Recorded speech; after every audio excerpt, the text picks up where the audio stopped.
Morning friends, welcome back to our channel the Bong Dampati. আর আজকে আবার নতুন একটা জার্নি ভিডিও ট্রাভেল ব্লগ নিয়ে চলে এসেছি।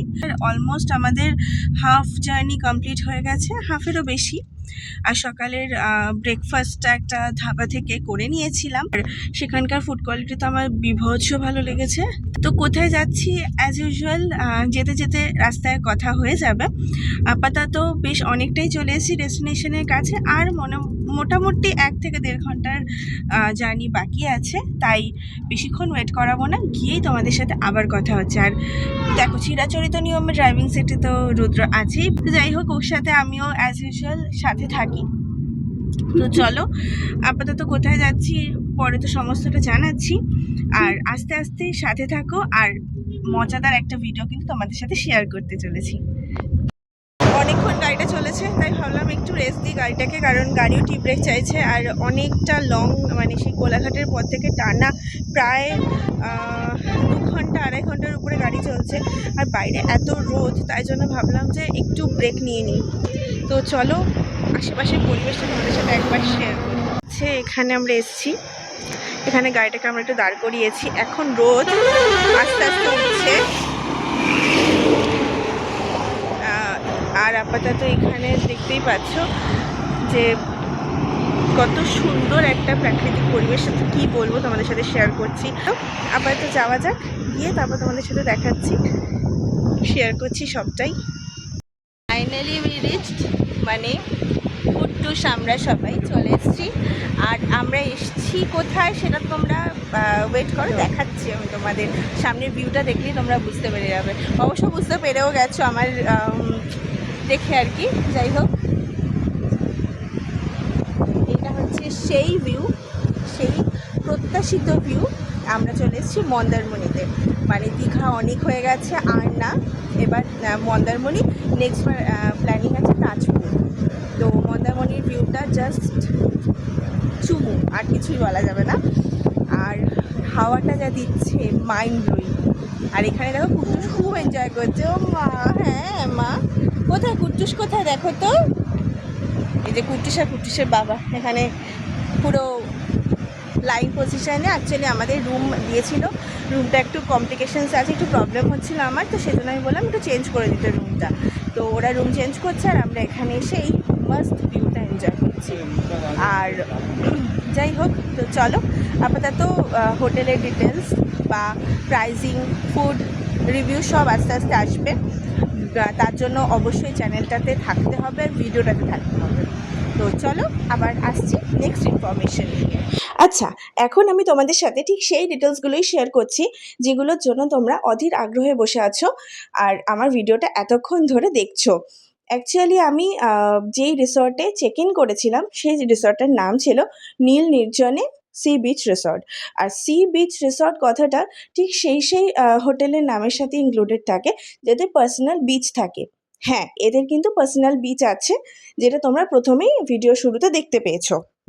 এবার আসি সেই কথাতে, ঠিক যেই কারণগুলোর জন্য আমরা এই রিসর্টটাকে চুজ করেছি তার ব্যাপারে। প্রথমত, এদের কটেজ ফ্যাসিলিটি অ্যাভেলেবেল।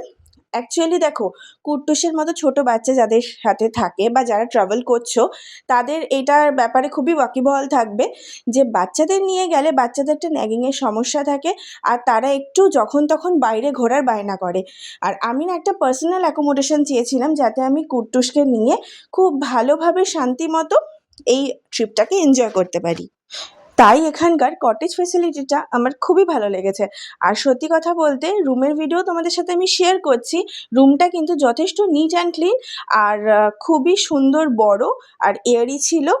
আর সত্যি কথা বলতে, এই টোটাল যে রিসর্টটা সেটাই খুব সুন্দর আর গ্রিনারিজে ভর্তি ছিল। কিন্তু এই কটেজ ফেসিলিটিটা শুধু না, কটেজ দেখো সত্যি কথা বলতে কম বেশি অনেক রিসর্টেই দেখতে পাওয়া যায়, ওরা ফেসিলিটিটা রাখে। কিন্তু আমার যে কারণে এটা চুজ করা সেকেন্ড রিজন, সেটা হচ্ছে এদের অ্যাকচুয়ালি রুম ফেয়ারের সাথে ইনক্লুড করা থাকে কমপ্লিমেন্টারি ব্রেকফাস্ট। শুধু ব্রেকফাস্ট নয়, তার সাথে কমপ্লিমেন্টারি ডিনারও। এখানকার রুম রেন্ট স্টার্ট হয় 2500 থেকে বা 2500 টাকা থেকে। আর কটেজও সেম রেন্টেই অ্যাভেলেবেল। আর তার সাথেই কিন্তু ওদের ইনক্লুড করা থাকে কমপ্লিমেন্টারি ডিনার অ্যান্ড ব্রেকফাস্ট, আর সেটা তুমি কিন্তু ডিনারটা চুজ করতে পারবে বাই ইয়োর চয়েস। আর আরেকটা কথা, ব্রেকফাস্টের কোনো অপশান থাকে না, কিন্তু ডিনার আর ব্রেকফাস্ট কিন্তু তোমরা আনলিমিটেড পাবে। আর লাঞ্চ তোমরা যদি অর্ডার করো সেটাও মানে আনলিমিটেডের ব্যবস্থা আছে, কিন্তু সেক্ষেত্রে কিন্তু তোমাকে প্রি অর্ডার দিতে হবে। আর তোমাদের সাথে তো এই ভিডিওর মাধ্যমে কম্পাউন্ডের সমস্তটা পুরোটা ঘুরিয়ে দেখালাম। তোমাদের কেমন লাগলো অবশ্যই কিন্তু কমেন্টে জানাবে। আর কারা কারা যাচ্ছ বা যেতে চাইছো বা প্ল্যান করে ফেলেছো তারা কিন্তু অবশ্যই আমাকে জানিও। আচ্ছা, এই রিসর্টের যে অফিসিয়াল নাম্বারসগুলো আমার কাছে অ্যাভেলেবেল আছে সেগুলো আমি তোমাদের সাথে ডেসক্রিপশন বক্সে শেয়ার করে দেবো। আর তাছাড়াও ওদের যে প্রপার অ্যাড্রেসটা সেটাও আমি চেষ্টা করব তোমাদের সাথে শেয়ার করার, যাতে তোমাদের যেতে কোনো অসুবিধা না হয়। আর হ্যাঁ, এই রিসর্টটা বুক করার সময় একটা জিনিস সবসময় মাথায় রাখবে, যে এদের কিন্তু মানে লাঞ্চের যে থালি সিস্টেম আছে সেটা কিন্তু খুবই লিমিটেড। তাই ওদের কিন্তু 10টার মধ্যে সমস্তটাই বুক করে দিতে হয়। তার কারণ ওরা সেই হিসাবে অ্যারেঞ্জ করে, কারণ ওদের বেসিক্যালি লাঞ্চে সেরমভাবে মানে প্রিপারেশন থাকে না। কিন্তু হ্যাঁ, ওদের কিন্তু নিজস্ব একটা রসোই ঘর আছে, তোমরা অবশ্যই দেখতে পেলে। আর এই দেখো, এটা হচ্ছে আমাদের রুমের ভিউটা, কি সুন্দর আর কি নিট অ্যান্ড ক্লিন, তোমরা নিশ্চয়ই বুঝতে পারবে। আর অবশ্যই আমি বেসিক্যালি যে হোটেলের যে রুমগুলো সেগুলোর ভিডিও তোমাদের সাথে শেয়ার করতে পারিনি, কিন্তু আশা করি এরকমই হয়তো বড়, স্পেসিয়াস আর নিট অ্যান্ড ক্লিন পাবে তোমরা। আর হ্যাঁ, একটা জিনিস তো তোমাদের সাথে শেয়ার করতেই ভুলে গেছি, যেটা হচ্ছে তোমাদের বললাম না 2500 টাকা করে যে রুম রেন্টটা, সেটা কিন্তু ফর টু বা ওয়ান কাপল। অ্যাকচুয়ালি ওদের রুমটা সেইভাবেই ডেকোরেট করা থাকে ফর ওয়ান কাপল। আর যে খাবারটা কমপ্লিমেন্টারি ওরা দেয় সেটাও তোমাদের ফর টু বা ওয়ান কাপল। তো সেই হিসাবেই তোমরা চুজ করো, আর কোয়ান্টিটি কিন্তু যথেষ্ট বেশি। আর দেখো, তোমাদের সাথে কথা বলতে বলতে আমাদের কিন্তু লাঞ্চ টাইমও হয়ে গেছে, আর চলে এসছে আমাদের লাঞ্চের কাতলা থালি। আর আমরা এখানে 2 পিস মাছ অর্ডার করেছিলাম আলাদা করে স্পেশালি। আর তাছাড়া এদের সাথে কি কি আমরা পেয়েছি বা ইনক্লুড ছিল সেটা হচ্ছে 1 বাটি ডাল, আর পটলের দোরমা লাইক কিছু একটা প্রিপারেশন, মোচার ঘন্ট, 2 টাইপস অফ ভাজি, আর ছিল হচ্ছে কাতলা মাছ, চাটনি, পাঁপড়, মিষ্টি, দই, মানে দইটা টক দই। তো চলো, এই সমস্ত কিছু নিয়ে তো ভালো পেট পুজো হয়েছে। এরপরে দেখা হচ্ছে সন্ধেবেলা। তো সমুদ্র ভ্রমণ হয়ে গেছে, মানে অনেক তাড়াতাড়ি আমরা বেরিয়েছিলাম, 4টে 4:30 নাগাদ বলেছিলাম যে প্ল্যান আছে যে একটু সানসেটটা দেখবো। আর অ্যাকচুয়ালি কী বলতো, এত ক্লাউড হয়েছে এখানে, মানে অ্যাকিউমুলেটেড হয়েছে, তো সেই কারণে না প্রচণ্ড মেঘলা, আর ঠিক প্রপারলি দেখা যাচ্ছিল না। বৃষ্টি হবে, এটা পুরো সমুদ্রের মেঘ দেখো, পুরো কালো, ওই দিকটা দেখো ফাঁকা। হ্যাঁ, পুরো মেঘটা না জাস্ট পেছন থেকে আসছে, তো দেখে মনে হচ্ছে বৃষ্টিটা মানে ঘন ঘটা হবেই, এই আজ রাতটার মধ্যেই হবে।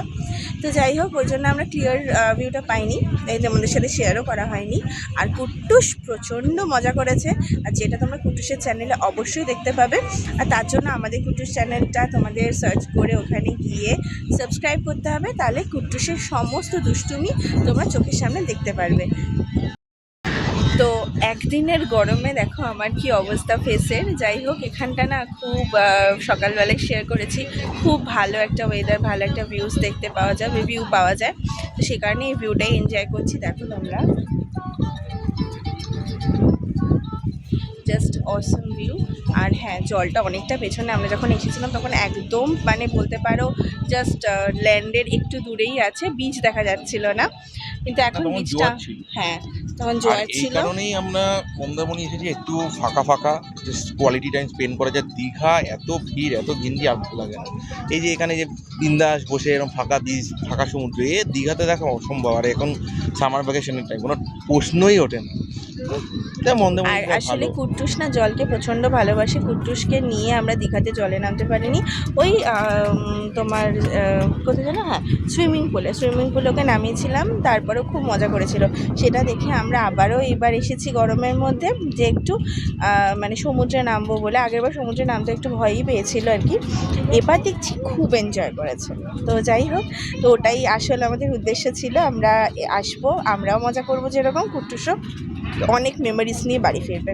তো যাই হোক, সাথে থাকো। ব্লগটা এখনই এন্ড করছি না, কারণ এখন পুরো দিনটা এখনও কাটানো বাকি আছে, রাত্রে ডিনার বাকি আছে, করে তারপর তোমাদের সাথে ব্লগটা এন্ড করবো। ততক্ষণ কিন্তু স্টে টিউনড। তো ইভিনিং স্ন্যাক্স আজই আমরা চিকেন পকোড়া অর্ডার দিয়েছিলাম, তো সেটা চলে এসছে। আর বাইরের ওয়েদারটা জাস্ট অসাম, মানে হঠাৎ করে দেখছি, বললাম মেঘ, তো তখন বললাম আমি তোমাদেরকে মেঘ অনেক জড়সড় হয়েছে। এবার মেঘ, তার মধ্যে ছিটে ছিটে বৃষ্টি আর সমুদ্রের হাওয়া, তার সাথে দাঁড়াও চিকেন পকোড়া। তো চলো এনজয় করি, আর এই ওয়েদারটাও এনজয় করি, তোমাদের সাথে শেয়ার করলাম। এরপর চলে আসবো রাতের ডিনার নিয়ে। তো এখানে দেখো কুট্টুসের অবস্থা। মাম্মা হাই করে দাও, হাই, হ্যালো, একটা ফ্লাইং কিস দিয়ে দাও তো মাম্মা। আচ্ছা, যাই হোক, তো আপাতত ডিনারের মেনু চলে এসছে, মানে ডিনার আমাদের অর্ডার করে দিয়েছি। এটা আমাদের কমপ্লিমেন্টারি ডিনার ছিল, এর মধ্যে অনেকগুলো অপশান ছিল, মানে একটা রাইসের অপশান ছিল, আর একটা হচ্ছে চাইনিজের অপশান ছিল। আমরা ফ্রাইড রাইসটা নিয়েছি, আর এখানে এটা চিকেন মাঞ্চুরিয়ান আছে, খুবই টেম্পটিং লাগছে দেখতে আর কি। আর এখানে ডাল আছে, এটা রাইসের জন্য, রাইস যে নেবে তার জন্য রাইস, ডাল, আলু ভাজা। আর এখানে আমরা নিয়েছিলাম কমপ্লিমেন্টারিতে মাটন কষা। মাটনটা বেশ সুন্দর দেখতে, আর তার সাথে তো কাঁচা পেঁয়াজ, একটা লঙ্কা, আর নুন দিয়েইছে। এইটা হচ্ছে আজকে আমাদের ডিনারের কমপ্লিমেন্টারি মেনু। আর এটার মধ্যে অপশান আছে, তোমরা চুজ করতে পারবে। আর সমস্ত ডিটেলস আমি আস্তে আস্তে তোমাদের নেক্সট ভিডিওতে শেয়ার করব, বা যদি পারি তোমাদের সমস্তটাই ডিটেলে জানাবো। তো আপাতত ডিনার করার পালা। আর কুট্টুসের অবস্থা দেখো, কুট্টুস আমাদের এখান থেকেই একটু ডিনার করবে, ঠিক আছে। আর ওর জন্য বাড়ি থেকে ডিম সেদ্ধ আনা আছে, ওই ডিমটা বয়েল করা আছে, ওটাই খাইয়ে দেবো। আর চলো এবার খেয়ে নেওয়ার পালা। চামচ নিয়ে রেডি। হ্যাঁ, পুরো চামচ নিয়ে রেডি, এবার উঠেই এবার হাত দেবে। এবার চলে এলাম সোজা কমপ্লিমেন্টারি ব্রেকফাস্টের মেনু নিয়ে। দেখতেই পাচ্ছ প্লেটে গরম গরম ফুলকো ফুলকো লুচি রয়েছে 5টা, আর তার সাথে রয়েছে একটা কলা, একটা ডিম সেদ্ধ, এক বাটি তরকারি, আর একটা বেগুন ভাজা। হ্যাঁ, এই পুরোটাই তোমরা আনলিমিটেড পাবে, শুধুমাত্র তোমাকে ওদের যে রেস্টুরেন্টটা আছে সেখানে গিয়ে বসে খেতে হবে। যেহেতু কুট্টুস ছিল আমাদের সাথে, তাই আমরা রুমেই অর্ডার করে নিয়েছিলাম। আর এই সমস্ত কিছুর সাথে আজকের ট্রিপটা এখানেই সমাপ্ত হলো। এবার বিদায়ের পালা, চলে যাব, আবার দেখা হবে নতুন একটা ব্লগে তোমাদের সাথে। ততক্ষণের জন্য টাটা।